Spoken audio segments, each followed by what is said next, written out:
नमस्कार दोस्तों, स्वागत है आपका मेरे YouTube चैनल मोहम्मद जीएम में। और आज जो हम पढ़ने जा रहे हैं कक्षा 11 राजनीति विज्ञान की पाठ्य पुस्तक से। तो आपको मैं पहले बताता चलूं कि इस वर्ष राज्य सरकार ने माध्यमिक शिक्षा बोर्ड ने कक्षा 11वीं का सिलेबस चेंज कर दिया है। और इस बार जो आपके पुस्तकें आई है ये 6-7 साल पहले का पुराना सिलेबस ही है जो दोबारा लागू किया गया है, जिसमें एक पुस्तक जो है आपकी जिसका नाम है भारत का संविधान।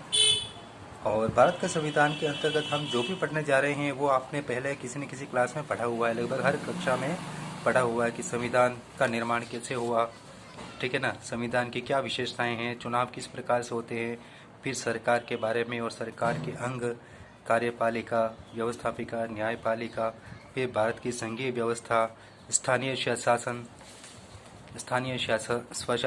ये सारी चीज़ें हम किसी न किसी रूप में अभी तक पढ़ते हुए आ रहे हैं। और दूसरी जो पुस्तक है उसका नाम है राजनीतिक सिद्धांत। इसमें बेसिकली राजनीति विज्ञान होता क्या है, राजनीतिक सिद्धांत क्या होता है, इनमें किस किस चीज़ का अध्ययन किया जाता है, हमें राजनीतिक सिद्धांत क्यों पढ़ना चाहिए, ये हमारे लिए किस प्रकार से उपयोगी है, इन सारी बातों का हम इसमें अध्ययन करेंगे। तो वीडियो शुरू करने से पहले आप सबसे रिक्वेस्ट है आप मेरे इस चैनल को सब्सक्राइब जरूर करें। जब आप सब्सक्राइब करेंगे तो जब भी मेरा कोई नया वीडियो आएगा तो सबसे पहले उसका नोटिफिकेशन आपको प्राप्त होगा। तो और सब्सक्राइब करने के साथ ही मेरे इस वीडियो को लाइक और शेयर ज़रूर करें। तो चलिए शुरू करते हैं। राजनीतिक सिद्धांत हमारी कक्षा 11 राजनीति विज्ञान की पहली पाठ्य पुस्तक देख सकते हैं किस प्रकार से इसमें चैप्टर है। कुल 10 चैप्टर हैं इसके अंतर्गत, जिसमें राजनीतिक सिद्धांत, इंट्रोडक्शन, स्वतंत्रता, समानता, सामाजिक न्याय, अधिकार, नागरिकता, राष्ट्रवाद, धर्मनिरपेक्षता, शांति और विकास से संबंधित कुल 10 चैप्टर्स हैं। तो चलिए शुरू करते हैं हमारा आज का जो चैप्टर है राजनीतिक सिद्धांत। इसके साथ ही मैं आपको इसके नोट्स भी आपको प्रोवाइड कर दूंगा। तो राजनीतिक सिद्धांत के अंतर्गत जो सबसे पहली बात शुरू की है कि मनुष्य 2 मामलों में अद्वितीय है। किन मामलों में? देखिए, सबसे पहली बात तो मनुष्य में होता है विवेक। दुनिया में जितने भी प्रकार के प्राणी, पशु, पक्षी पाए जाते हैं उन सब में इंसान सबसे अलग होता है, क्योंकि उसके अंदर विवेक होता है। विवेक का मतलब होता है अच्छा और बुरा, क्या अच्छा है क्या बुरा है, ये सोचने समझने की शक्ति। और इस सोच समझ के आधार पर वो अपने लिए सही डिसीजन ले सकता है कि क्या उसके लिए बेटर होगा। और दूसरा जो है वो होता है भाषा। भाषा के द्वारा इंसान अपने भावों को, अपने विचारों को एक दूसरे के साथ उसको संप्रेषित कर सकता है, यानी एक दूसरे के साथ संवाद करने की जो क्षमता होती है उसको हम भाषा कहते हैं। और विवेक अपनी गतिविधियों के माध्यम से व्यक्त करने की क्षमता, अपने निर्णय को, क्या सही क्या गलत। तो मानव जीवन के विभिन्न आयामों की व्याख्या करता है। अब विभिन्न आयाम कौन कौन से? इतिहास, सामाजिक विज्ञान, राजनीति विज्ञान, ठीक है ना, अर्थशास्त्र, ये सभी अभी तक आप सामाजिक विज्ञान में पढ़ते आए हैं। और अब 11th क्लास में क्या है, 11वीं कक्षा से आपके ये जितने भी पार्ट्स हैं वो सभी अलग अलग हो जाते हैं और स्पेसिफिक रूप से इनको स्टडी करना पड़ता है। अलग अलग सब्जेक्ट जो आप लेते हैं उन सब्जेक्ट्स के अंतर्गत। तो मानव जीवन के विभिन्न आयामों की व्याख्या सामाजिक विज्ञानों के माध्यम से होती है और इसमें से राजनीति विज्ञान सबसे महत्वपूर्ण है, क्योंकि राजनीति विज्ञान मनुष्य के जीवन के प्रत्येक भाग को प्रभावित करता है। अब राजनीति शब्द का सबसे पहले राजनीति शब्द का प्रयोग किसने किया? अरस्तु ने किया। ये पॉलिटिकल साइंस की, राजनीति विज्ञान की जो बेसिक बातें हैं उन बातों को भी हम साथ में देखते हुए चलेंगे।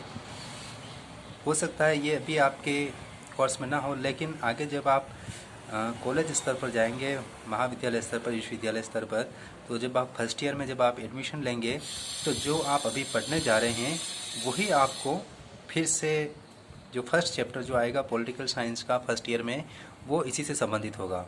यही चैप्टर आपसे दोबारा आएगा, राजनीतिक सिद्धांत का चैप्टर ही वापस आएगा। तो राजनीति शब्द का सबसे पहला प्रयोग अरस्तु ने किया है। तो क्योंकि ये चैप्टर आपके दोबारा आपको पढ़ना पड़ेगा फर्स्ट ईयर में, तो अभी से आप इसको थोड़ा ध्यान से समझने की कोशिश करें। तो चलिए, राजनीतिक सिद्धांत और साथ ही एक तो सर्वप्रथम इसका प्रयोग अरस्तु ने किया, उसके बाद अरस्तु ने इसको मास्टर साइंस कहा है। मास्टर साइंस यानी कि इसको सर्वोच्च विज्ञान की इसको संज्ञा दी है राजनीति विज्ञान को। राजनीतिक सिद्धांत भी इसी राजनीति विज्ञान का एक पहलू है। राजनीति विज्ञान के मतलब बहुत सारी शाखाएं हैं इसकी, ठीक है ना, जिसके अंदर विचारधाराएं, राजनीतिक विचारधाराएं आती है, राजनीतिक सिद्धांत भी आते हैं, ठीक है, राजनीतिक दर्शन भी आता है, ठीक है ना। तो इस तरह से इसके अंतर्गत जो बहुत सारे पार्ट्स होते हैं, उसी में राजनीतिक सिद्धांत भी उसका एक पार्ट है।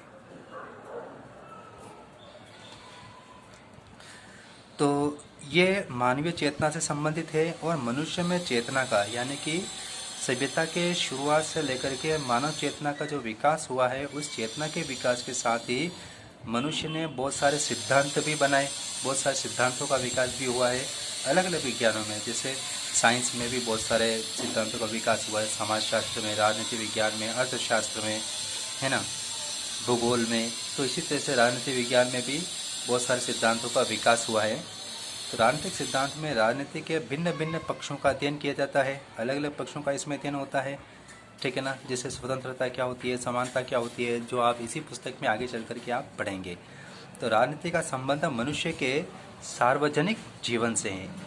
यह सार्वजनिक जीवन का मतलब वो जीवन जिसमें एक व्यक्ति दूसरे के साथ संपर्क में आता है और उसके साथ वो जैसा व्यवहार करता है, उस व्यवहार को इसमें सम्मिलित किया जाता है, ठीक है। दूसरी बात, राजनीति क्या होती है, एक सहमति की प्रक्रिया होती है। सहमति लेना, जैसे कोई भी कार्य करने जा रहे हैं तो कार्य करने से पहले पूछना, ठीक है ना, कि इस कार्य के संबंध में अमुक व्यक्ति की क्या राय है। तो जैसे सरकार जो भी फैसला लेती है, जो भी कानून बनाती है, तो सरकार कानून बनाने से पहले क्या करती है, सहमति लेती है। सहमति किसकी, सबसे पहले व्यवस्थापिका यानी कि संसद में, विधानसभा में वो कानून रखा जाता है और जितने भी सदस्य होते हैं उन सदस्यों की सहमति ली जाती है बहुमत से, ठीक है। और संघर्ष इसका परिणाम होता है, ठीक है। फिर मानवीय प्रक्रिया, परिवर्तनशीलता भी इसमें पाई जाती है राजनीति में। राजनीति एक मानवीय प्रक्रिया है, परिवर्तनशीलता लगातार बदलती रहती है, यानी कि जिस तरह से समाज और देश बदलता है उसी प्रकार से राजनीति भी बदल जाती है। फिर राजनीति समाज में उपलब्ध संसाधनों के आवंटन की प्रक्रिया है। आवंटन का क्या मतलब होता है, आवंटन का मतलब होता है बांटना। एक समाज का मतलब हम यहाँ लेते हैं राष्ट्र से या राज्य से, या इसको हम देश भी कह सकते हैं। अब समाज में बहुत सारे संसाधन होते हैं, पद, नौकरी, है ना, वही, फिर शिक्षा, चिकित्सा, ठीक है ना, किसी प्रकार का सम्मान भी हो गया। तो ये क्या है कि बहुत सारे ये संसाधन होते हैं, ठीक है। इन संसाधनों का आवंटन करना, यानी कि प्रत्येक व्यक्ति को इसका बराबर का फायदा मिले, सुविधा मिले, तो इसका भी कौन ध्यान रखता है, राजनीति ध्यान रखती है। और ये बात किसने की है, डेविड ईस्टन ने कहा है कि समाज में जितने भी संसाधन उपलब्ध है उन संसाधनों का आवंटन करना है, किसको कितना हिस्सा मिलेगा संसाधनों का। चलिए आगे चलते हैं। आगे क्या किया गया, कहा गया है कि राजनीति क्या है, शक्ति के संदर्भ में अध्ययन है। यानी कि राजनीति में जो भी व्यक्ति होता है, ठीक है, स्थानीय स्तर से लेकर के अंतर्राष्ट्रीय स्तर तक, अंतर्राष्ट्रीय स्तर पर कौन आ जाते हैं, व्यक्ति के स्थान पर देश आ जाते हैं, ठीक है। स्थानीय स्तर पर व्यक्तियों के बीच में क्या होता है, प्रतिस्पर्धा होती है, और इस प्रतिस्पर्धा में सबसे आगे वही निकलेगा, बाकी सब पीछे रह जाएंगे। सबसे आगे वही निकलेगा जो पावरफुल होगा किसी भी दृष्टि से। राजनीतिक शक्ति हो गई, आर्थिक लिहाज से देखा जा सकता है, धार्मिक क्षेत्र में देखा जाता है, बहुत सारे व्यक्तियों की समाज में बहुत प्रतिष्ठा होती है, ठीक है ना, वो प्रतिष्ठा क्यों होती है? उनका प्रभाव बहुत ही ज़्यादा है, और जिसका प्रभाव ज़्यादा होता है उसकी शक्ति भी ज़्यादा होती है। तो शक्ति के संदर्भ में इसका अध्ययन करना, ठीक है ना। फिर कुछ लोग कहते हैं कि ये एक तरह की क्या है, जनसेवा होती है। जैसे बहुत बार राजनेता क्या कहते हैं कि हम जनता की सेवा करना चाहते हैं, जनता की सेवा करने के लिए राजनीति में आए हैं, तो कुछ लोग इसको एक जन सेवा मानते हैं। तो बेसिकली राजनीति विज्ञान, इंग्लिश वर्ड जो है इसका पॉलिटिकल, ठीक है।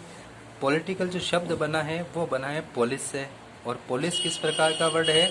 Latin word. Police Latin word है, ठीक है। और इसका मतलब क्या होता है? नगर राज्य। पोलिस का मतलब होता है नगर राज्य। तो प्राचीन यूनान में हजारों साल पहले, 2000 से भी ज़्यादा साल पहले, प्राचीन यूनान में नगर राज्य थे। यानी कि यूनान एक पूरा देश नहीं था, बल्कि उसकी जगह पे छोटे छोटे राज्य थे। जैसे प्राचीन काल में भारत छोटे छोटे राज्यों में बटा हुआ था, उसी प्रकार से छोटे छोटे राज्य थे। और हर शहर अपने आप में क्या होता था? एक स्टेट होता था, एक देश होता था, आप देश मान सकते हैं, ठीक है। तो इसमें जो लोग राजनीति में, सार्वजनिक जीवन में भाग लेते थे, उन लोगों के जीवन का अध्ययन करने वाला विज्ञान राजनीति विज्ञान को कहा गया है। और सिद्धांत क्या होता है? ये तो हो गया राजनीति विज्ञान। अब राजनीतिक सिद्धांत क्या होता है? लैटिन वर्ड होता है सिद्धांत का थ्योरिया, ठीक है। थ्योरिया का मतलब होता है एक प्रकार का केंद्रित मानसिक दृष्टिकोण। यानी कि किसी भी वस्तु को केंद्र में रख करके उस वस्तु के ऊपर विचार करना कि वो वस्तु क्यों है, या फिर स्वयं हम ही हो गए कि हम इस दुनिया में क्यों आए हैं, हमारे इस दुनिया में आने का लक्ष्य क्या है, ठीक है ना। तो उस किसी भी एक वस्तु के अस्तित्व के कारण को प्रकट करना कि वो वस्तु क्यों है, उसकी उपयोगिता क्या है, ठीक है ना। अब प्रत्येक युग में राजनीतिक दार्शनिक बहुत सारे विचारकों ने विचार व्यक्त किए हैं, ठीक है ना। राजनीति शास्त्री भी हुए हैं, अरस्तु, प्लेटो, अपने भारत में भी कौटिल्य, शुक्र, मनु, है ना, ये सभी। तो प्रत्येक युग में राजनीतिक दार्शनिकों ने मानवीय गतिविधियों एवं आवश्यकताओं के प्रति एक विशेष दृष्टिकोण रखा।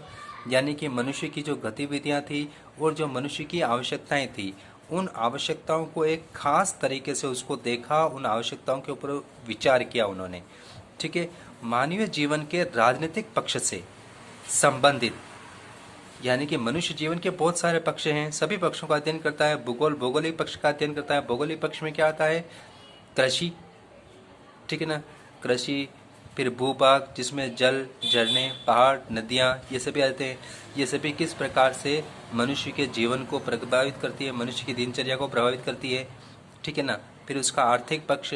उसी तरह से राजनीतिक पक्ष का जो अध्ययन किया जाता है उसको राजनीतिक सिद्धांत कहा जाता है। इन शॉर्ट, संक्षिप्त में कहा जाए तो राजनीति क्या होता है कि मनुष्य के मनुष्य के जीवन के विविध पक्षों का व्यवस्थित अध्ययन, ठीक है ना, उसको राजनीतिक सिद्धांत कहा जाता है। ये इसका अर्थ हो गया। इसमें राजनीति का निष्पक्ष और विषय परक वर्णन किया जाता है। राजनीति का निष्पक्ष वर्णन करना है, किसी का पक्ष नहीं लेना, पक्षपात नहीं करना, भेदभाव नहीं करना, निष्पक्ष रूप से जो सही है उसको सही तरीके से और जो गलत है उसको गलत तरीके से प्रस्तुत किया जाए। जो गलत है उसके बारे में गलत ही कहा जाए, यानी कि झूठी धारणा ना बनाई जाए। जो सच्चाई है उस सच्चाई को सामने रखा जाए निष्पक्ष रूप से, ठीक है। और साथ ही निर्णय निर्माण प्रक्रिया में, निर्णय निर्माण का मतलब समाज के लिए जब कोई संगठन, अब समाज के लिए फैसला लेने वाला संगठन कौन है? सरकार। जो संपूर्ण समाज के लिए, यानी कि अपने सभी भारतवासियों के लिए क्या अच्छा है, क्या बुरा है, कौन से कानून की जरूरत है, भारतीयों को कौन सी सुविधा चाहिए, ठीक है ना, कौन सी आवश्यकता पूरा करना है, इसका फैसला कौन लेती है? सरकार लेती है।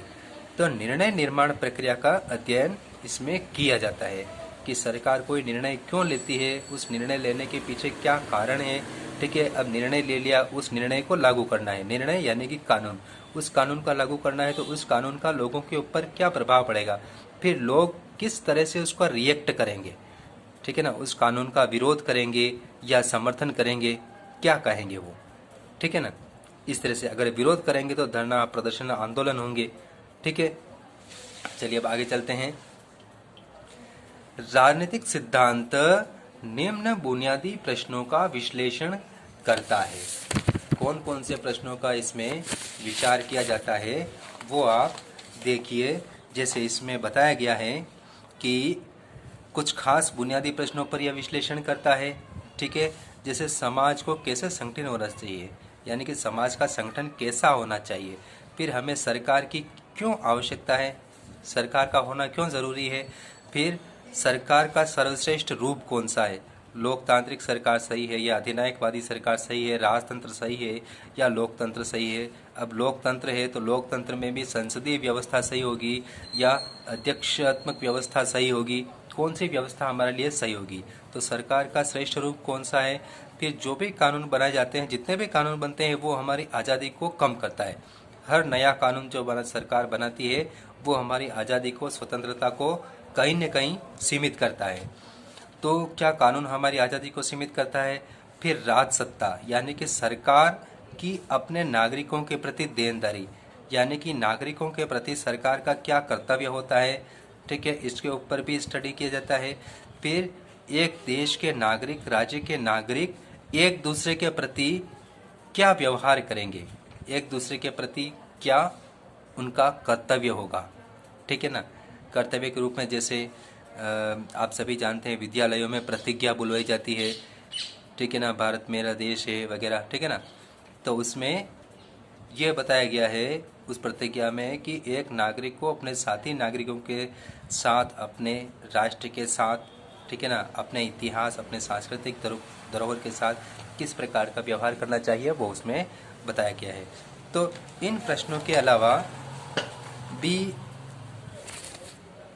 जो है सबसे पहली बात वही जो अभी अपने बुक में देखी थी कि समाज का संगठन कैसा होना चाहिए, सरकार क्या होती है और इसकी आवश्यकता क्यों है, सर्वश्रेष्ठ रूप उसका, कानून और आज़ादी के बीच में संबंध है, यानी कानून आज़ादी को किस प्रकार से प्रभावित करता है या उसको सीमित करता है।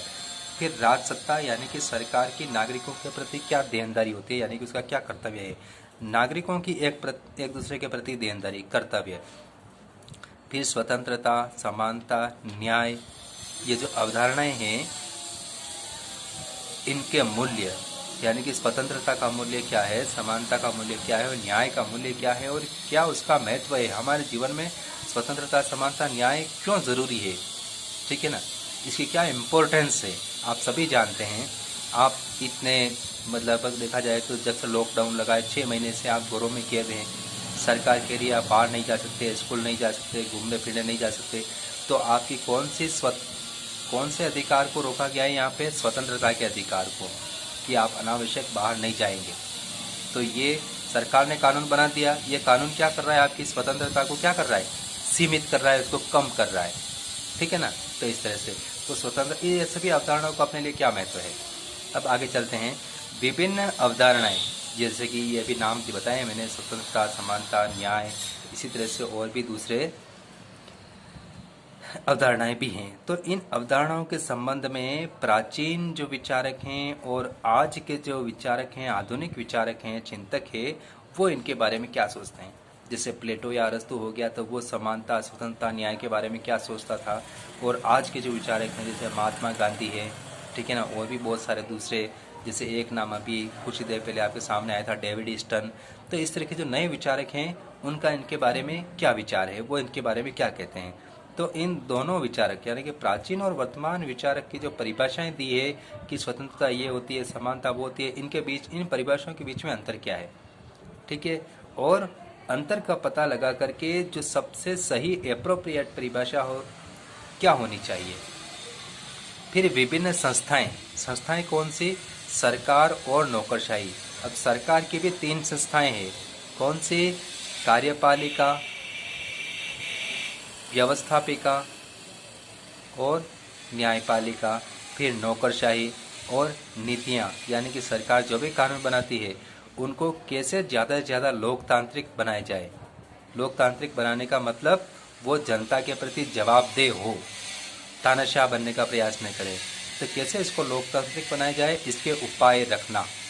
ठीक है, फिर नागरिकों को राजनीतिक प्रश्नों पर, जैसे सरकार जो भी कुछ करती है, निर्णय लेती है, फैसला करती है, तो जो नागरिक होते हैं, आम जनता होती है, उसके ऊपर विचार करती है। तो उनके विचार करने का तरीका कैसा होना चाहिए? तो तर्क संगत तरीके से, यानी कि उस फैसले की अच्छाई के साथ उसकी बुराई पर भी विचार करना होगा। और अगर वो चीज़ गलत है तो आंख मूंद पर उसको सपोर्ट नहीं किया जाना चाहिए। गलत चीज़ का, गलत कानूनों का विरोध होना चाहिए। तो तर्क संगत तरीके से राजनीतिक प्रश्नों पर सोचना और जो घटनाएं चल रही है राजनीतिक परिदृश्य में, उसको सही तरीके से आंकना, किसी दूसरे के बहकावे में नहीं आना कि सरकार अच्छा ही कर रही है, ऐसा नहीं, या विपक्ष कहे कि सरकार हमेशा बुरा कर रही है, ऐसा नहीं।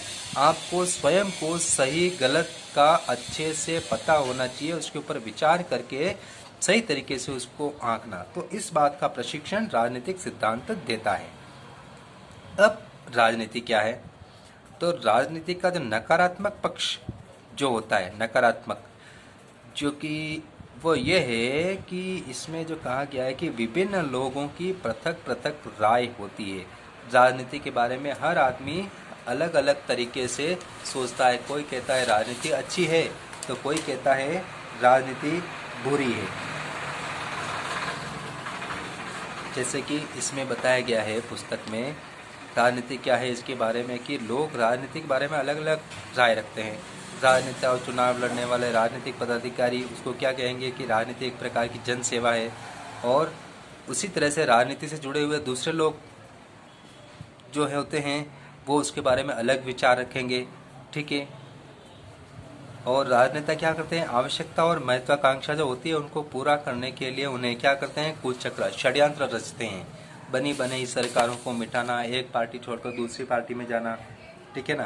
तो ये सारी बातें, तो इस जो विचारधारा है, पृथक पृथक राय होती है। तो राजनीति से संबंध दो प्रकार के लोग होते हैं जो राजनीति से जुड़े हुए होते हैं। एक प्रकार के जो लोग कहते हैं कि वो कि राजनीति एक जनसेवा है। तो दूसरे प्रकार के लोग क्या कहते हैं कि राजनीति में क्या होता है कि जो राजनेता होते हैं वो दांव पेंच करते हैं। ठीक है। और अपनी महत्वाकांक्षा को पूरा करने का वो लोग प्रयास करते हैं, स्वार्थ पूर्ति का साधन मानते हैं राजनीति को, यानी कि अपने स्वार्थों को पूरा करना। ये होता है राजनीति। अब देखते हैं आम जनता का इसके बारे में क्या विचार है। तो आम जनता जो होती है कि नेताओं के खोखले और बड़े बड़े वादे, यानी कि नेता हमेशा जो भी वादे करते हैं उसके बारे में, जब वो नेता उन वादों को पूरा नहीं करते हैं, ठीक है ना, तो बड़े बड़े वादे, हिंसा और स्वार्थ, राजनेताओं के स्वार्थ, जब जनता देखती है कि राजनीति में ये सब हो रहा है ना, तो वो लोग, यानी कि आम लोग, इसको क्या कहते हैं? गंदा खेल बताते हैं इसको, और इसको घोटालों से जोड़ते हैं, यानी कि उसकी फिर बुराई करते हैं। दूसरी बात, राजनीति वही है जो राजनेता करते हैं। कि राजनीति क्या है कि जो राजनेता करते हैं, जो नेता लोग करते हैं, वही राजनीति होते हैं। तो ये सारी बातें क्या होती है? ये चीज़ें गलत है। तो इन दोनों कारणों से क्या होता है कि आम जनता में अधिकांश लोगों का राजनीति से मोह भंग हो जाता है। ये तो गंदा खेल है, हमें क्या लेना देना इससे, ठीक है ना। और जो अच्छा व्यक्ति होता है वो राजनीति में नहीं जा पाता है जब इस तरह की चीज़ें वो राजनीति में देखता है, और वो उससे क्या हो जाते हैं? उदासीन हो जाते हैं। जैसे मेरा कोई लेना देना नहीं, मैं वोट डालने क्यों जाऊं, मेरे वोट से क्या फ़र्क पड़ेगा, है ना। अब वो लोग वोट डालने तो नहीं जाते हैं, लेकिन सरकार के फैसलों की आलोचना करते हैं और सरकार को बुरा कहते हैं, राजनेताओं को बुरा कहते हैं। जैसे कि आपने नायक मूवी देखी होगी अनिल कपूर की, तो उसमें अनिल कपूर क्या कहते, अनुपम खेर उसमें अनिल कपूर को जो डायलॉग कहता है उसमें कि आम जनता को, नेताओं को गलत कहने का अधिकार नहीं है कि अगर वो उनसे उदासीन रहते हैं, ठीक है ना। क्योंकि अगर राजनीति के अंदर की गंदगी अगर साफ करनी है तो आम लोगों को राजनीति से जुड़ना होगा, वो ये कहता है, ठीक है ना। तो राजनीति से फ़ायदा उठाने वाले लोग, जिन लोगों को राजनीति से फ़ायदा उठाते हुए, ठीक है, जैसे फ़ायदा उठाने वाले लोग कौन होते हैं? जो नेताओं को, राजनीतिक पार्टियों को क्या करते हैं? चंदा देते हैं, करोड़ और रुपये में वो लोग चंदा देते हैं। कौन होते हैं? उद्योगपति होते हैं, इंडस्ट्रियलिस्ट होते हैं, बिजनेसमैन्स होते हैं, बड़े बड़े बिजनेसमैन्स। वो लोग राजनीतिक पार्टियों को, नेताओं को चंदा देते हैं, लेकिन फिर भी अगर उनके ऊपर किसी प्रकार की इंक्वायरी आती है, किसी प्रकार की उनको कोई कष्ट होता है, सरकार कोई ऐसा नियम बना देते हैं जिससे उनको तकलीफ़ होती है और उनके ऊपर मुसीबत आती है, तो उसके लिए भी वो राजनीति को दोषी ठहराते हैं, ठीक है ना। लेकिन यहाँ पर वो लोग ये भूल जाते हैं कि वो भी गलत तरीके से राजनीति का फ़ायदा उठाने के लिए, नेताओं से फ़ायदा उठाने के लिए उनको चंदा दे रहे हैं और उनका फ़ायदा उठाने की कोशिश कर रहे हैं। अब विरोध करने वाले लोग क्या करते हैं कि कई बार विरोध करने में जब इसमें शामिल होते हैं तो अपने को राजनीति के अनुसार ढाल लेते हैं। यानी कि पहले जो लोग राजनीति के विरोधी होते हैं, नेताओं की आलोचना करते हैं, राजनीति को गंदा खेल समझते हैं, लेकिन जब उनको राजनीति में जाने का मौका मिलता है, किसी तरीके से अगर वो राजनीति में घुस जाता है, तो धीरे धीरे क्या होता है कि वो जो नया आदमी राजनीति में एंट्री लेता है वो भी जो पुराने नेता लोग होते हैं, जैसे भ्रष्ट लोग, तो वो भी उनके जैसा हो जाता है, ठीक है ना, अपने आप को उनके जैसा ढाल लेते हैं। तो निष्कर्ष रूप में हम क्या कह सकते हैं कि महात्मा गांधी ने क्या कहा था इसके बारे में कि व्यक्ति राजनीतिक प्रश्नों के समाधान के लिए, व्यक्ति को राजनीतिक प्रश्न, अगर किसी प्रकार की कोई शिकायत है राजनीति से, ठीक है ना, तो उन प्रश्नों का अगर समाधान करना है तो उस व्यक्ति को उसमें भाग लेना ही होगा। यानी कि राजनीति ने हमें चारों तरफ से घेरा हुआ है, इसलिए राजनीति का अगर मुकाबला करना है, उसका समाधान करना है राजनीतिक प्रश्नों का, समस्याओं का, तो हमें उसमें पार्टिसिपेट करना ही होगा। वही नायक मूवी वाला डायलॉग, ठीक है ना, कि आम आदमी को उसके बारे में राजनीति को गंदा कहने की, नेताओं को गंदा कहने की जरूरत नहीं है, क्योंकि अगर गंदगी को साफ करना है और जो प्रश्न हैं आम जनता के सामने, देश के सामने, उनको सोल्व करना है, तो उनको उसमें पार्टिसिपेट करना ही होगा। अब राजनीति का सकारात्मक पक्ष, ये तो अब तक था नकारात्मक पक्ष, अब सकारात्मक पक्ष इसका क्या होता है। सकारात्मक पक्ष के अंतर्गत देखिए, आप किसी भी समाज में, किसी भी समाज के अस्तित्व के लिए, अस्तित्व तथा जीवन के लिए किसी न किसी राजनीतिक संगठन का होना या सामूहिक निर्णय कर्ता का होना अनिवार्य है। सामूहिक निर्णय कर्ता यानी कि जो पूरे राज्य का, पूरे राष्ट्र के लिए जो फैसला ले सके, ऐसा राजनीतिक संगठन होना आवश्यक होता है। और ये संस्थाएं क्या करती है कि समाज के सदस्यों की विविध आवश्यकताएं, जरूरतें, आवश्यकताएं और हित, ठीक है ना, जैसे बेरोजगारों का हित किसमें है, किसमें है, उसमें रोजगार में, नौकरी में। बेरोजगारों को नौकरी चाहिए, उनको रोजगार चाहिए, ठीक है ना। फिर अशिक्षित लोगों के लिए शिक्षा एक महत्वपूर्ण आवश्यकता है। फिर निर्धनों के लिए और दूसरी जो भी कैटेगरीज हैं उनको विकास में बराबर की भागीदारी के लिए उन्हें अवसर चाहिए। तो इस तरह की जो उनकी आवश्यकताएं हैं, उनके हित हैं, उन हितों को आगे बढ़ाने के लिए, आवश्यकताओं को पूरा करने के लिए क्या करती है, सहायता करती है। कौन सहायता करती है, संस्थाएं। संस्थाएं कौन सी, राजनीतिक संगठन या राजनीतिक संस्थाएं।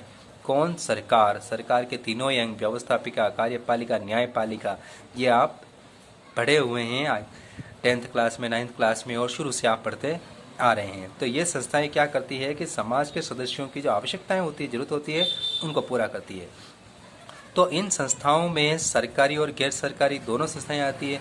गैर सरकारी संस्थाओं में बहुत सारे संगठन होते हैं, स्वयंसेवी, समाज सेवी संगठन होते हैं, ठीक है, तो वो भी इसमें क्या करते हैं, भाग लेते हैं।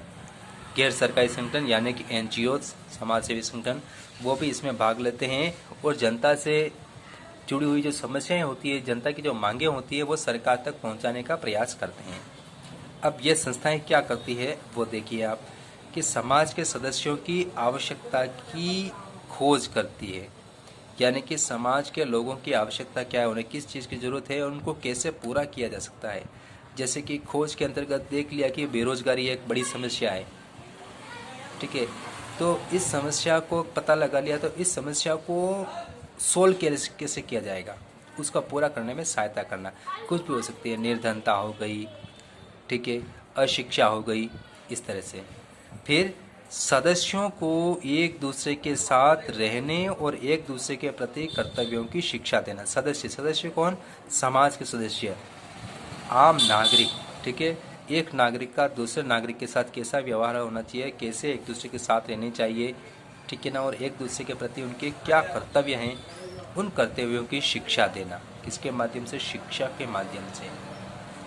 ठीक है, सामाजिक विज्ञान के अंतर्गत 6 क्लास से ही 6, 7, 8, 9, 10 तो क्या है कि राजनीति के बारे में उनको बताया जाता है, अपने देश की सरकार के बारे में, संविधान के बारे में बताया जाता है, नागरिकों के मूल कर्तव्य के बारे में बताया गया है, अधिकारों के बारे में बताया गया है, राज्य के नीति निर्देशक तत्वों के बारे में बताया गया है, ताकि नागरिकों को उसका नॉलेज हो।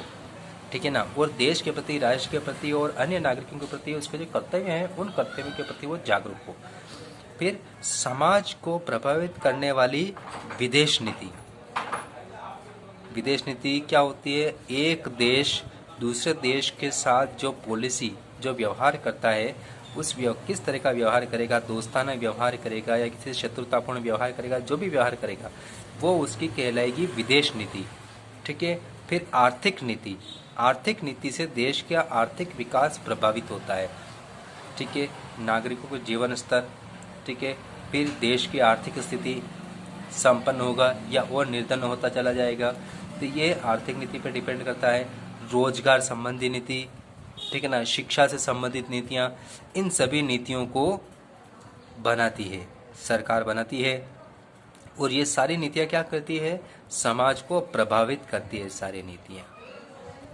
ठीक है, तो इन नीतियों को बनाने में जो आवश्यकताएं हैं समाज की, उनको खोज करना, उनको पूरा करने में, फिर नागरिक एक दूसरे के साथ कैसे रहें, क्या उनके व्यवहार कर्तव्य हैं, इनकी शिक्षा देना कौन करती हैं? ये संस्थाएं करती है। राजनीतिक संस्थाएं भी करती है और गैर सरकारी संस्थाएं भी करती है। अब देखते हैं सरकार और नागरिक। सरकार और नागरिक के बीच में कैसा संबंध होना चाहिए? तो सरकार का प्रत्येक कार्य, सरकार जो भी कार्य करती है, कानून बनाती है, आदेश देती है, ठीक है ना, उससे क्या होता है? नागरिक और नागरिकों का जीवन दोनों ही उससे क्या होता है? प्रभावित होता है। ठीक है, जैसे वर्तमान में केंद्र सरकार कृषि कानून, नए कृषि कानून लेके आई है, तो उन कृषि कानूनों का कुछ लोग तो विरोध कर रहे हैं और सत्ताधारी पार्टी भारतीय जनता पार्टी उसका समर्थन कर रही है कि ये बहुत ही अच्छा है, किसानों से उसको फायदा होगा। ठीक है, कानून कौन बना रहा है? सरकार बना रही है। प्रदर्शन या समर्थन कौन कर रहे हैं? आम जनता, राजनीतिक दल और दूसरे छोटे बड़े जो भी लोग हैं वो उसका समर्थन कर रहे हैं या कोई उसका विरोध कर रहा है। तो विरोध या समर्थन क्यों? क्योंकि वो किसानों के जीवन को प्रभावित करता है, और किसानों का जीवन प्रभावित होगा तो देश के हर एक आदमी का जीवन प्रभावित होगा, क्योंकि वो अन्नदाता है। ठीक है ना, अनाज उपजाने वाला वही है। अगर उसकी समस्याएं बढ़ी तो जो किसान नहीं है, भले बिजनेसमैन है, इंडस्ट्रियलिस्ट है, कुछ भी है, सबका जीवन प्रभावित होगा। खाद्यान्न की कीमतें बढ़ेगी या कम होगी, वो सारी चीज़ें। अतः क्या होता है कि नागरिकों द्वारा जागरूक रह करके कि सरकार क्या कर रही है, कौन सा कानून बना रही है, वो नागरिकों के कितना हित में है, कितना नागरिकों का अहित करेगा, तो क्या होता है कि नागरिकों को हमेशा जागरूक रहना चाहिए और सरकार के कार्यों में दिलचस्पी लेना चाहिए, यानी कि रुचि लेनी चाहिए। ठीक है, और राजनीति में भाग लेना चाहिए। फिर असहमति। अगर सरकार कोई कार्य करती है और असहमत है, कोई नागरिक असहमत है, सारे तो सारे उससे सहमति करेंगे नहीं। जैसे अभी विपक्ष सरकार का विरोध कर रहा है कृषि कानूनों को लेके, उससे पहले एनआरसी पे विरोध प्रदर्शन हो रहे थे। तो इसमें नागरिकों के विरोध का स्वरूप, यानी कि अगर नागरिक विरोध करे तो उसका स्वरूप कैसा होना चाहिए। ठीक है, एक विरोध का तरीका तो अभी आपने कुछ ही दिनों में पहला अभी आपने देखा ही है, उदयपुर जिले में शिक्षक भर्ती को लेकर के जो नेशनल हाईवे 8 नंबर जो जाम किया गया, और उसकी वजह से पूरे उदयपुर जिले, उदयपुर, प्रतापगढ़, डूंगरपुर, बांसवाड़ा में इंटरनेट बंद कर दिया गया। तो प्रदर्शन कहाँ हो रहा था? वहाँ पे हो रहा था, लेकिन उसका खामियाजा कौन भुगत रहा था? दूसरे स्थानों की जनता भुगत रही थी। तो विरोध का वो तरीका जो था वो हिंसक तरीका था। तो वो तरीका सही है या दूसरा तरीका सही है जो दिल्ली में एनआरसी पर लगाया गया था, जिसमें एक जगह पे शांतिपूर्ण विरोध प्रदर्शन किया गया था सरकार के फैसले का? तो कौन सा सही तरीका है? संवैधानिक जो शांतिपूर्ण विरोध होगा वो संवैधानिक कहलाएगा, और जो हिंसक तरीका, तोड़ फोड़ वगैरह जो होंगे वो असंवैधानिक कहलाएगा। तो विरोध का तरीका कैसा हो? फिर विचार विमर्श का तरीका। संवैधानिक तरीका कौन सा होता है? विचार विमर्श का। सरकारी कार्यों जैसे आरक्षण, उपयोगिता व वैधता पर विचार करना। जो भी सरकारी कार्य है, जैसे उदाहरण के लिए आरक्षण ही है, तो आरक्षण की उपयोगिता क्या है, क्यों जरूरी है, ठीक है, और उसकी वैधता पर विचार करना। लेकिन कैसे, तर्कसंगत तरीके से कि यह लगाया जा रहा है तो इसके पीछे तर्क क्या है, सरकार क्या तर्क दे रही है, और वास्तव में जो तर्क दे रही है वो सही है, आप उसको किस प्रकार से सोचते हैं, ठीक है ना, वो सारी बातें। तो निष्कर्ष रूप में हम कह सकते हैं कि समाज में विभिन्न लोगों की राजनीति या किसी भी अन्य मुद्दे पर सोचने और विचार करने की दृष्टि अलग अलग होती है। हर आदमी अलग अलग तरीके से सोचता है, ठीक है ना, अपने अपने एंगल से उसको सोचता है। तो इसमें जनता कहीं इन कार्यों और वार्ताओं से जुड़ती है, उसमें भाग लेती है, उसके ऊपर विचार करती है। यानी कि 2 लोग 4 लोग आपस में बैठ गए और सरकार ने जो कानून बनाया है या जो कुछ भी किया है उस पर क्या कर देते हैं, वो लोग उस पर विचार करते हैं। तो बहुत सारे लोग तो क्या होते हैं कि अरे रहने दो रे, अपने क्या काम है इससे, वो वाली बात। तो जनता का आपसी संघर्ष और निर्णय पर संघर्ष का प्रभाव भी शामिल होता है, ठीक है। जब जनता सामूहिक रूप से समस्याओं के समाधान और सामाजिक विकास में भाग लेती है तो हम कह सकते हैं कि जनता राजनीति में शामिल है,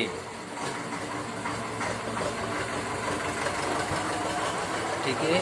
जनता सामूहिक रूप से, यानी कि सरकार के कार्य, उसके द्वारा बनाई गई नीतियों के ऊपर अगर लोग विचार करते हैं आपस में बैठ करके, ठीक है ना, अगर वो विचार करती है तो आप समझ लें कि जनता क्या कर रही है, राजनीति कर रही है, जनता राजनीति में शामिल हो गई है, ठीक है।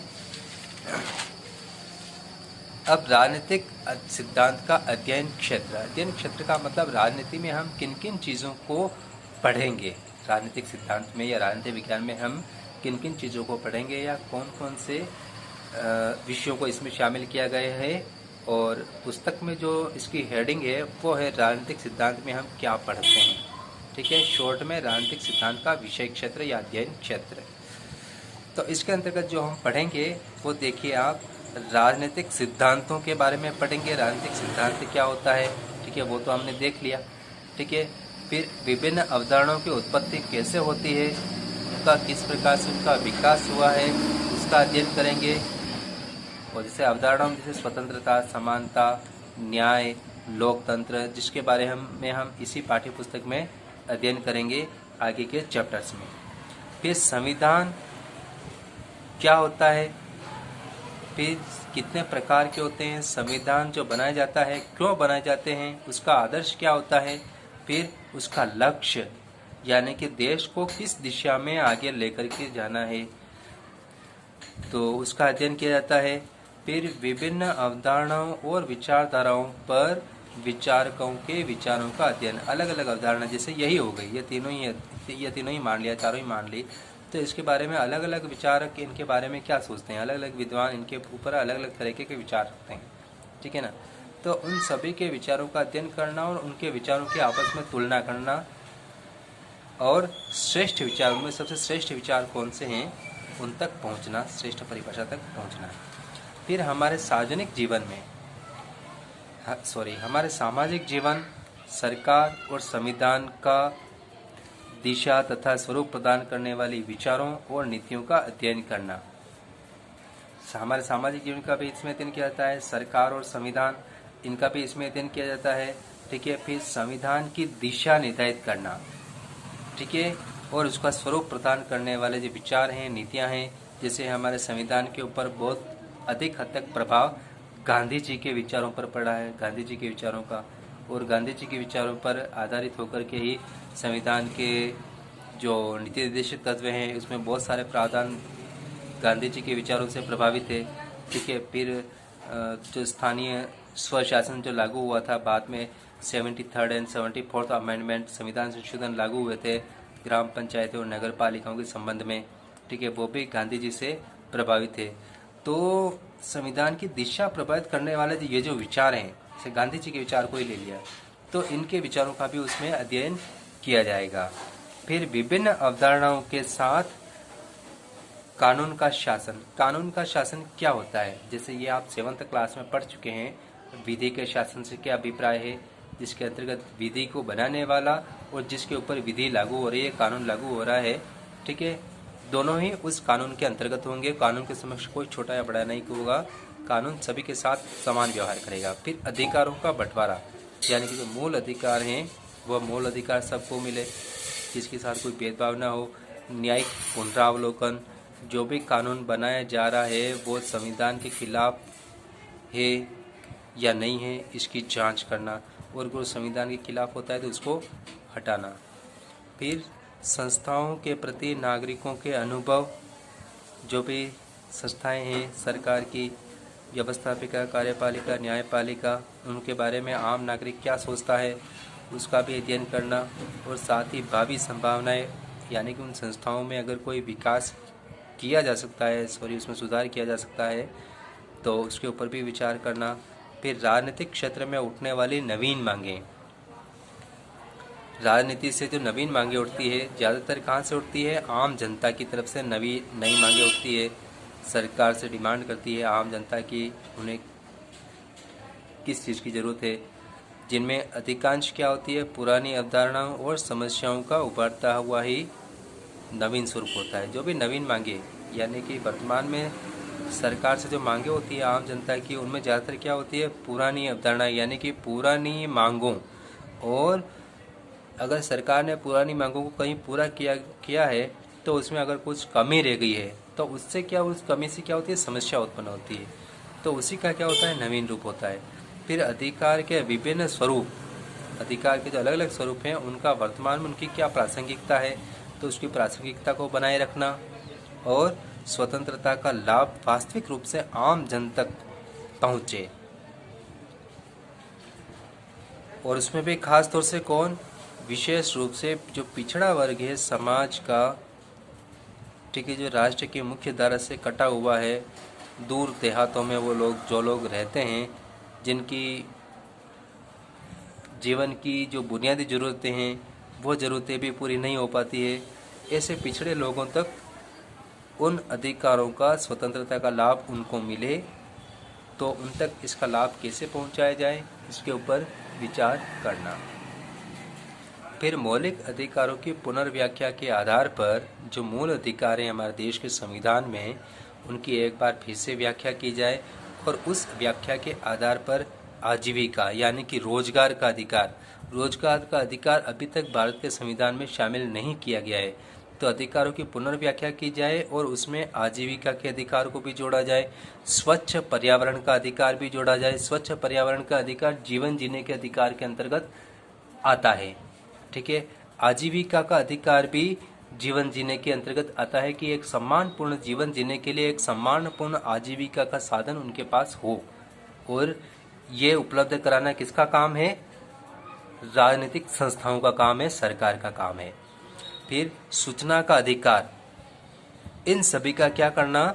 विस्तार करना। सूचना का अधिकार क्या होता है कि किसी भी सरकारी डिपार्टमेंट से संबंधित अगर आपको कोई भी सूचना चाहिए, ठीक है ना, तो वो सूचना संबंधित विभाग से मांगना, जिस विभाग से संबंधित आपकी शिकायत है या आप जो सूचना जिस विभाग से मांगना चाहते हैं, प्राप्त करना चाहते हैं।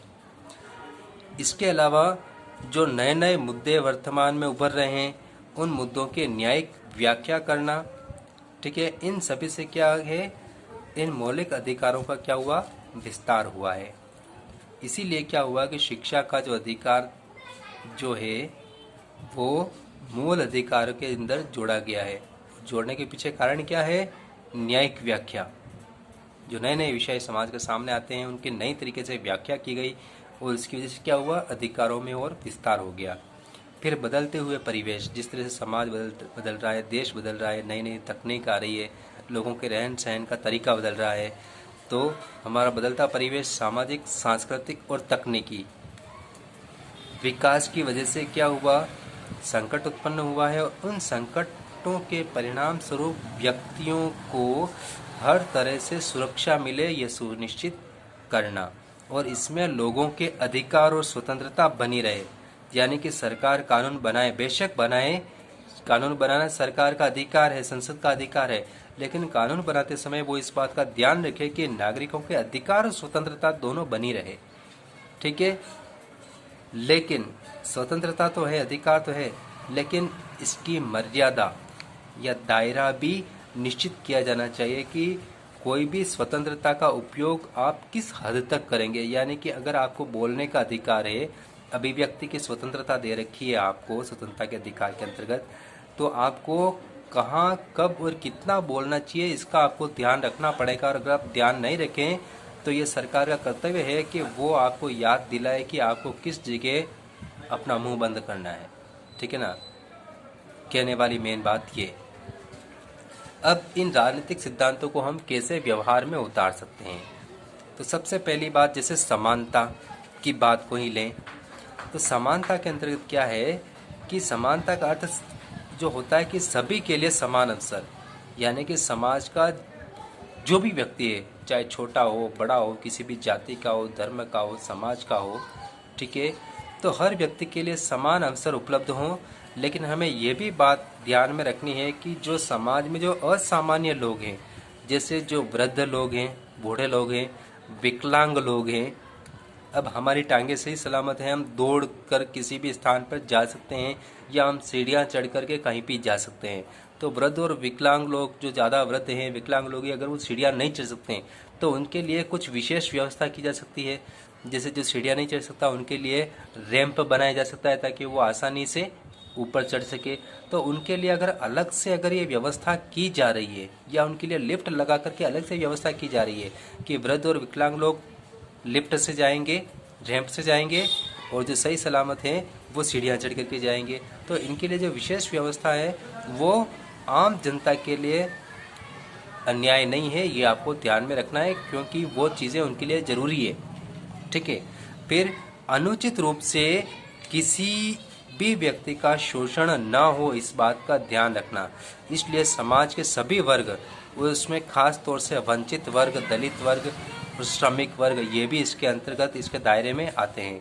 तो इन सबको समान और न्यायोचित अवसर मिले जो इनके लिए ज़रूरी है, ताकि आर्थिक कारणों की वजह से, यानी कि निर्धनता की वजह से, ठीक है ना, खास तौर से निर्धनता की वजह से उनको प्रतिकूल परिस्थितियों का शिकार न होना पड़े।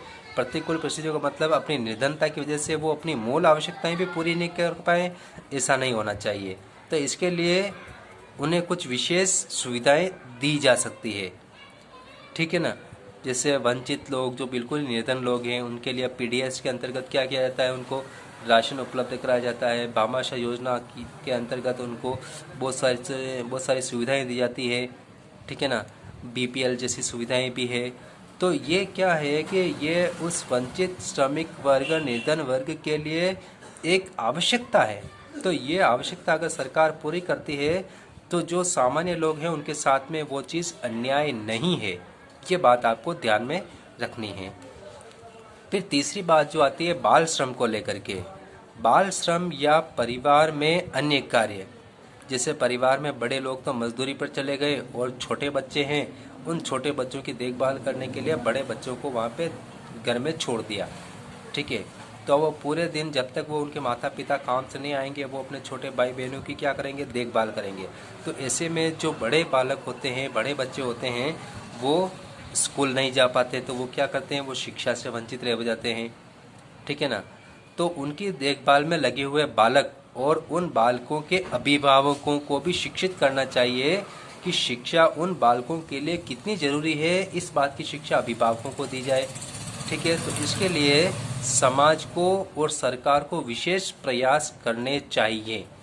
और साथ ही किसी भी प्रकार की अक्षमता, यदि उनमें किसी प्रकार की अक्षमता का मतलब हो गया कि अगर उसमें शारीरिक विकलांगता है किसी भी प्रकार से, जैसे खास तौर से मैंने यहाँ पर दिया है मूक बधिर लोग, जो गूंगे बहरे लोग हैं, उनके लिए कुछ स्पेशल सुविधा उनको दी जानी चाहिए।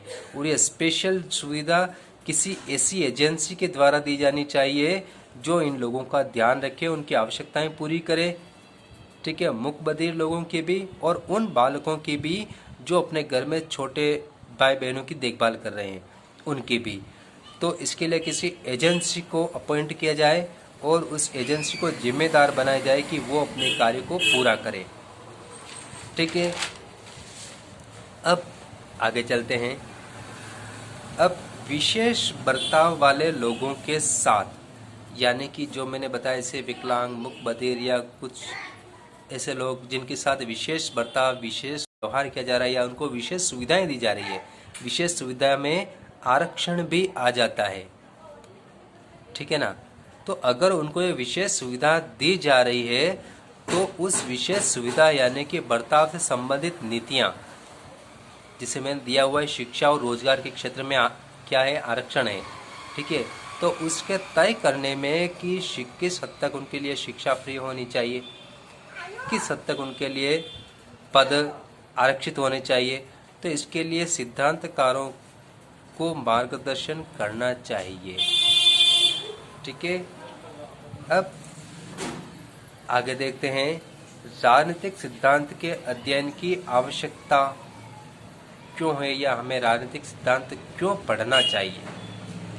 तो राजनीतिक सिद्धांत समाज के सभी वर्गों के लिए, समाज के जितने भी वर्ग हैं, अमीर गरीब किसी भी वर्ग का हो, जाति का हो, धर्म का हो, तो सभी के लिए ये प्रासंगिक है यानी कि उपयोगी है। अतः इसकी बुनियादी जानकारी यानी कि मिनिमम जानकारी तो सबको होनी ही चाहिए, ठीक है। दूसरी बात, भावी नागरिक यानी कि आज के जो बालक हैं विद्यालयों में जो पढ़ रहे हैं या छोटे बच्चे जो घर पर भी हैं, बड़े होकर के वो क्या बनेंगे, इस देश के भावी नागरिक बनेंगे, ठीक है।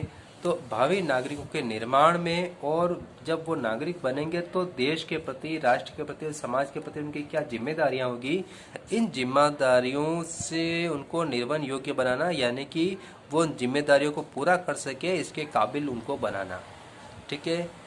और साथ ही वो क्या करे कि वो लोग यानी कि वो भावी नागरिक क्या करें, जिम्मेदारी से सामूहिक निर्णय पर आधारित फैसले, ठीक है, सामूहिक निर्णय आधारित वो फैसले ले सके और विचार कर सके, निष्पक्ष रूप से विषय पर विचार कर सके। इस बात का ध्यान रखने के लिए राजनीतिक सिद्धांत का अध्ययन जरूरी है। फिर राजनीति से प्रत्यक्षतः जुड़े हुए लोग यानी कि प्रत्यक्ष जो लोग जुड़े हुए, जैसे राजनीतिक पार्टी से संबद्ध लोग जो राजनीति में हैं, उन लोगों के अलावा तो जो लोग राजनीति से जुड़े हुए हैं उनको जनाभिमुख यानी कि जनता के प्रति जो उनके कर्तव्य हैं, उन कर्तव्यों के प्रति उनको जागरूक बनाए रखें, उनको जिम्मेदार बनाए रखने के लिए नागरिकों को शिक्षित और सचेत होना जरूरी है। यानी कि आम जनता को इन नेताओं को जिम्मेदार बनाना होगा जनता के प्रति, ठीक है। फिर आज़ादी यानी कि स्वतंत्रता, समानता और धर्मनिरपेक्षता जैसे मूल्य से भावी नागरिकों को परिचित कराना, उनको प्रशिक्षित करना। आज़ादी क्या होती है, हमारे लिए क्यों महत्वपूर्ण है, समानता और धर्मनिरपेक्षता क्या होती है, क्यों जरूरी है ये समाज और राष्ट्र के लिए। तो ये जो ऐसे मूल्य हैं, उन मूल्यों से भावी नागरिकों को शिक्षित करना ताकि उनके विचार जो हैं दूसरे लोगों के प्रति, साथी नागरिकों के प्रति उनकी भावनाएं, उनके विचार उदार बने और सहिष्णु बने, ठीक है ना। फिर किसी भी मुद्दे पर अनावश्यक बहस ना करें, फालतू के बहस न करें, पॉइंट टू पॉइंट बहस करें, गलत तरीके से बहस को गलत दिशा में न ले जाएं, सही तरीके से तर्क संगत तरीके से किसी भी मुद्दे पर विचार करें, सुव्यवस्थित तरीके से उसके ऊपर विचार करें और सार्वजनिक हित में जो सही हो सके ऐसा फैसला वो लें, ठीक है। तो इस तरह से ये जो आपका चैप्टर है राजनीतिक सिद्धांत का परिचय, ये आपका पूरा होता है। लेकिन साथ ही इसमें जो एक चीज़ इसमें और दी हुई है, जिसमें देखिए आप, ये प्राचीन यूनान में एथेंस नगर में सुकरात को सर्वाधिक विवेकशील व्यक्ति कहा जाता है। यानी कि जो प्राचीन जो यूनानी विचारक हैं, राजनीतिक विचारक हैं, उनके ऊपर विचार व्यक्त किया जा रहा है। बात की जा रही है यहाँ पे प्लेटो की। प्लेटो, और प्लेटो का जो गुरु था वो था सुकरात। और ये जो वार्तालाप है, ये वार्तालाप प्लेटो की रचनाओं में मिलते हैं, ठीक है। तो प्लेटो ने ही ये विवरण दिया है, ठीक है। तो अब हम यहाँ पर प्लेटो के बारे में देखेंगे और यहाँ पर इस छोटे से वार्तालाप में प्लेटो ने न्याय क्या होता है उसके ऊपर उसने विचार दिए हैं। तो विचार देने के साथ ही उसने उस समय में जो न्याय की जो अवधारणा प्रचलित थी अलग अलग लोगों ने न्याय के बारे में उन्होंने क्या कहा, उनके क्या सिद्धांत थे। तो उनके जो न्याय के सिद्धांत थे, उन न्याय के सिद्धांतों को प्लेटो ने गलत साबित किया इस विचारधारा में, इस वार्तालाप में। और जो सही न्याय का अर्थ क्या हो सकता है वो उसने रखा है। तो देखते हैं प्लेटो की न्याय संबंधी अवधारणा। तो प्राचीन यूनान में एथेंस शहर, एथेंस, स्पार्टा, आपने हॉलीवुड की मूवीज देखी होगी, 300 राइज ऑफ एम्पायर, है ना। तो उसमें एथेंस और स्पार्टा का ही बता रखा है उसमें, ठीक है ना, एथेंस के बारे में। तो वो एथेंस, तो एथेंस का निवासी कौन? सुकरात, और उसका शिष्य कौन? प्लेटो। तो एथेंस के में उस समय जो सरकार थी वो थी रूढ़िवादी सरकार। और उस रूढ़िवादी सरकार ने क्या है कि जो एक विवेकशील व्यक्ति था, एक विद्वान व्यक्ति था, कौन? सुकरात, उसको सनकी बताते हुए, समाज विरोधी बताते हुए उसकी हत्या कर दी। उसको जहर से भरा हुआ एक प्याला दिया गया जिसको पीने से सुकरात की मृत्यु हो गई। और ये सारा घटनाक्रम सार्वजनिक रूप से हुआ था। सुकरात को सजा सार्वजनिक रूप से दी गई और प्लेटो भी उस समय वहाँ पर मौजूद था, उपस्थित था। तो जब इस तरह से उसने अपने गुरु के साथ ऐसा व्यवहार होते हुए देखा, उसकी हत्या होते हुए देखी, तो प्लेटो जो पहले एक राजनीति में जाना चाहता था, वो राजनीति में प्रत्यक्ष रूप से भाग लेना चाहता था, ठीक है। तो राजनीति में जाने की बजाय उसका झुकाव दर्शन की ओर हो गया, वो एक विचारक बन गया, एक दार्शनिक बन गया, ठीक है ना। और उसने जो विचार दिया कि किस तरह से इस गंदी राजनीति को, इस अन्याय वाली राजनीति है, रूढ़िवादी राजनीति है, उसको किस प्रकार से सुधारा जाए, इसके संबंध में उसने विचार दिया कि शासकों को, राजाओं को कैसा होना चाहिए। तो 386 BC, 386 ईस्वी पूर्व में इसने प्लेटो ने यूरोप में प्रथम विश्वविद्यालय की स्थापना की। अकादमी नाम का जो स्कूल खोला उसने, वो क्या है, यूरोप का पहला विश्वविद्यालय होने का इसको गौरव प्राप्त हुआ, ठीक है। सुकरात का शिष्य प्लेटो का शिष्य अरस्तु, और अरस्तु का शिष्य सिकंदर, जिसने भारत पर आक्रमण किया था, सिकंदर महान, ठीक है। अब प्लेटो ने अपने ग्रंथों की जो रचना की, यानी कि उसने जो भी पुस्तकें लिखी वो संवाद शैली, डायलॉग में, यानी कि एक व्यक्ति का दूसरे व्यक्ति के साथ वार्तालाप, बातचीत के माध्यम से उसने अपने विचार दिए हैं। तो सबसे जो महत्वपूर्ण जो उसकी पुस्तक है, सभी पुस्तकों में सबसे महत्वपूर्ण पुस्तक रिपब्लिक में उसने एक तो आदर्श शासक, यानी कि आदर्श राजा को कैसा होना चाहिए और आदर्श राजा हम कैसे बना सकते हैं, यानी कि आदर्श राजा का निर्माण कैसे किया जा सकता है, ठीक है। और रिपब्लिक है, ठीक है। और रिपब्लिक को शिक्षा, यानी कि उस आदर्श राजा की शिक्षा कैसी होनी चाहिए कि वो आगे जाकर के वो एक आदर्श शासक बन सके।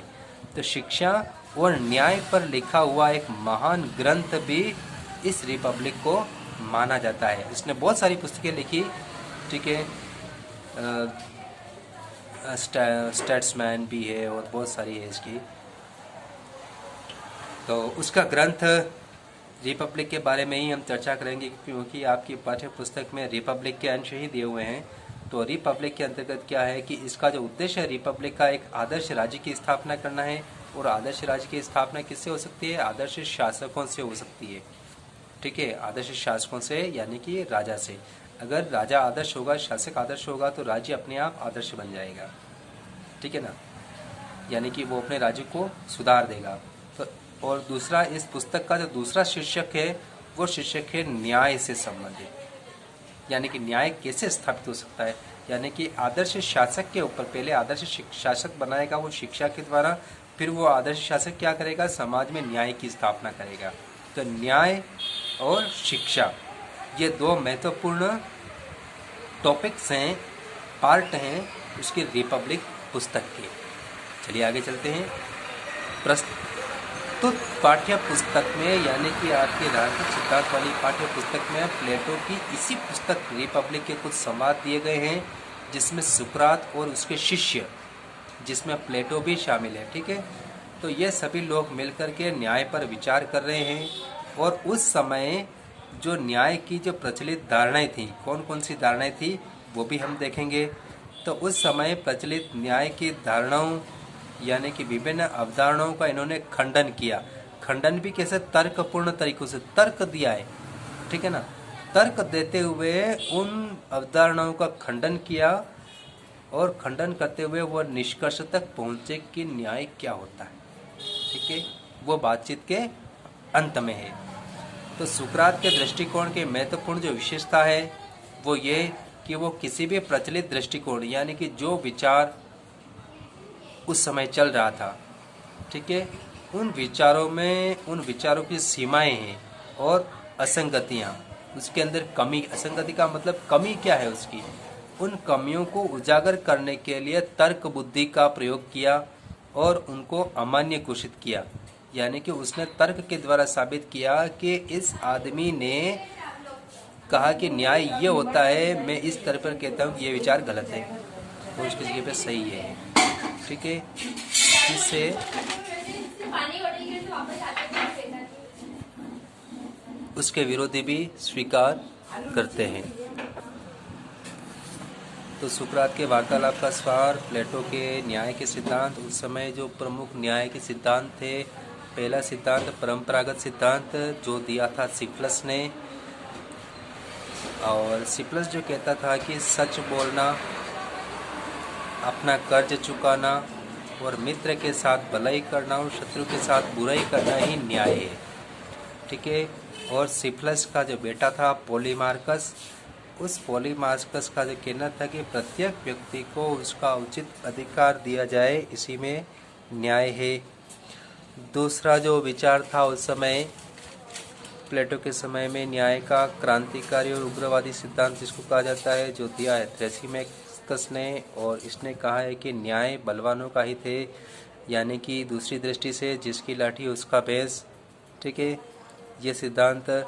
और तीसरा जो है यथार्थवादी सिद्धांत जो दिया था ग्लोकॉन ने, और इसने जो कहा था कि न्याय निर्बलों की आवश्यकता है, यानी कि निर्बलों के लिए न्याय जरूरी है, शक्तिशाली तो अपने लिए न्याय वैसे ही प्राप्त कर लेंगे क्योंकि उनके पास शक्ति है। ठीक, अब सुकरात के अनुसार ये तीनों ही जो विचार हैं वो मिथ्या है और बाहरी वस्तु है, जबकि न्याय प्लेटो के अनुसार क्या है कि न्याय मनुष्य की आत्मा से जुड़ी हुई है, उसके आत्मा का गुण है, यानी कि आत्मा से संबंधित तत्व है, जिसमें वो न्याय को मनुष्य की आत्मा का गुण मानता है। यानी कि न्याय कोई बाहरी वस्तु नहीं है, बल्कि वो मनुष्य की आत्मा के अंदर से निकलता है। ठीक है, और साथ ही उसने एक सद्गुण संपन्न और न्यायपूर्ण व्यक्ति की वो बात करता है। तो इसके साथ ही आपका ये चैप्टर यहीं पर फिनिश होता है, और नोट्स आपके ग्रुप में, व्हाट्सएप ग्रुप में अपलोड पोस्ट कर दिए जाएंगे। और आपसे एक बार फिर से रिक्वेस्ट, आप मेरे इस चैनल को सब्सक्राइब जरूर करें और वीडियो को लाइक और शेयर करना ना भूलें।